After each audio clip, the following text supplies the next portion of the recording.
Mapagpalang araw po sa lahat ng manonood, lalong-lalo na po sa ating mga SSS members at pensioners.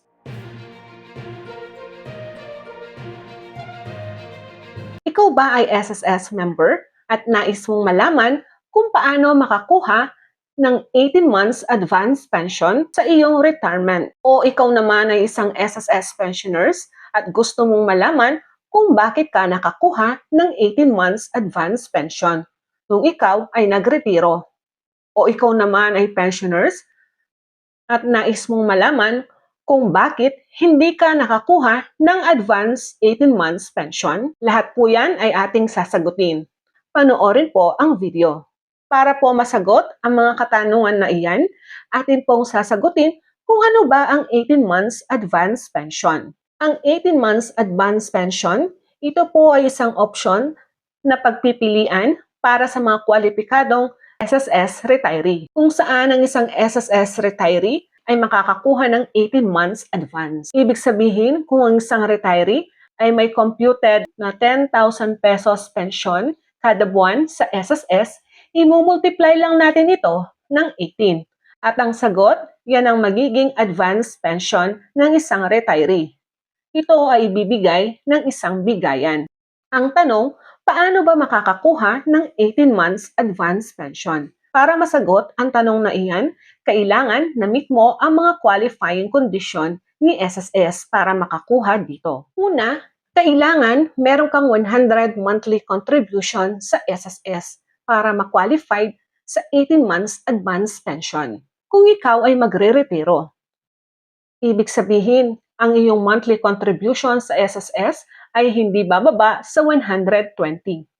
Pangalawang kondisyon, kailangan na abot mo ang retirement age sa SSS. Alinman sa mga sumusunod. Una, umabot na sa 60 years old at hiwalay na sa trabaho o tumigil na sa pagiging self-employed, OFW at kasambahay. Maliban na lamang kung siya ay underground mine worker at may edad 55, effective March 13, 1998. Kung siya ay underground o surface mine worker at may edad 50, effective April 27, 2016. Pangalawa, umabot siya sa edad na 65.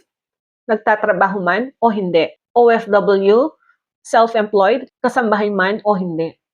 Maliban kung siya ay underground mine worker na may edad 60, effective March 13, 1998. O kaya naman surface mine worker na may edad 60, effective April 27, 2016. Isa siyang racehorse jockey na may edad 55, effective May 24, 2016.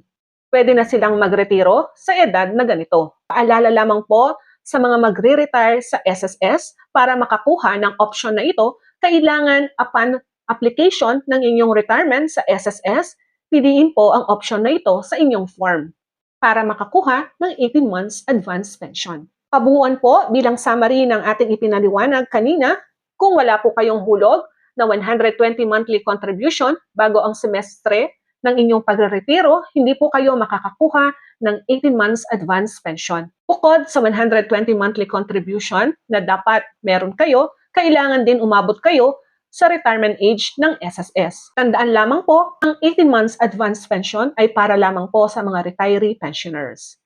Ang 18 months advance pension ay may tinatawag na discounted at preferential rate of interest. Ibig sabihin, kapag kayo ay nag-advance sa SSS, meron pong interest. Saan ang interest? Si SSS mismo ang magbibigay. Pero wag po kayong mag-alala, ang interest na ito ay mababa lamang. Paalala lamang po sa mga retiree pensioners na kukuha ng option na ito, maibabalik po ang inyong regular monthly pension after 18 months o sa ika-19 na buwan. Iyan lamang po ang ating information ngayong araw na ito. Have a nice day and God bless us all.